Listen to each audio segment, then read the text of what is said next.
Our first presenter is Daria Yau of Archaeology, speaking on the topic of evidence of preferential use of fish for ritual at Keatley Creek. Thank you. Am I laser pointer? There we go. Hi, we're already on this slide. All right.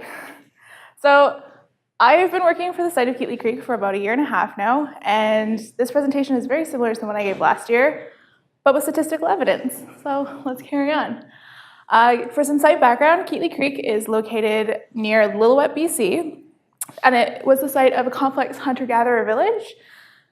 The village looks like this now, and each of those holes in the ground used to be a pit house. These pit houses ranged in size from 5 meters to 22 meters in diameter, and the two house pits I'm looking at are the extremes. So house pit 9 is 5 meters in diameter, and it's believed to be a ritual house pit, and house pit 7 is 22 meters in diameter and believed to be a residential home. Keatley Creek was occupied between 4,500 and 200 BP. There is a wide range here. Depending on the researcher and the paper you look at and the time period you're looking at, it varies quite a bit. At its peak, Keatley Creek is believed to have had 1,200 inhabitants living in over 100 pit houses. So for Keatley, subsistence is a really big question. And if you look here, they primarily subsist off salmon, sockeye, chinook, and coho. We also had plant material to supplement their diet, and deer as well. We can see fish make up over 60% of the diet, with the other 40% being comprised of deer and plant material. So my research question is, can we tell if the use of a house pit based on what parts of the fish are present? The idea here is that when a salmon is butchered by the people who lived here at this time, they would leave the vertebral columns intact along the top of the fish fillets and remove the ribs and fins.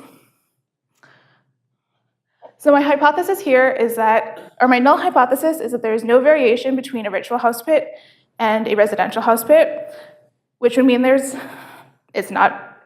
not using salmon for a specific purpose in the ritual house pit. And my alternative hypothesis is that there is a significant variation and there is a specific use for salmon in these ritual house pits. So I conducted a chi-squared analysis, and this analysis looks at how far from the expected value my bones lie. So in the highlighted region here, we have the total number of vertebra found. And you can see that house pit 7 has significantly more than house pit 9, which is what we would expect with the way the fish fillets are prepared. House pit 7 does not have as many fin segments as we would expect if they were taking the entire salmon to the home. In contrast, 9 is the exact opposite for this. The other analysis at the bottom here is for articulated sections. You can see here, again, house pit 7 has significantly more articulated segments of vertebra than house pit 9, and house pit 9 has far more articulated fin segments than those found at house pit 7. And then I have just a frequency diagram to show graphically this relationship. Ribs for both are roughly the same, but you can see a big contrast in the dark blue and the purple, representing the fins and ribs. So the implications of this study. What I aimed to look at was to see if, and the hypothesis that Dr. Brian Hayden has proposed, is that they are taking the less valuable portions of the fish and using them to make stock for soups, to use in and as part or after ritual practices in house pit 9. He's also suggested that house pit 9 could be the area in which a secret society conducted their practices. This hypothesis is based on the fact that I have no photos, but house pit 9 is behind an embankment. So you can actually see it from the majority of the site.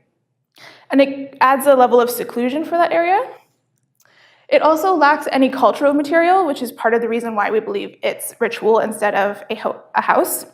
And it has a high percentage of prestige items. So I think, so far my analysis has shown that there is a significant difference in the components of the fish found in Housepit 9 versus Housepit 7, and that potential ritual practices could have been taking place. Thank you.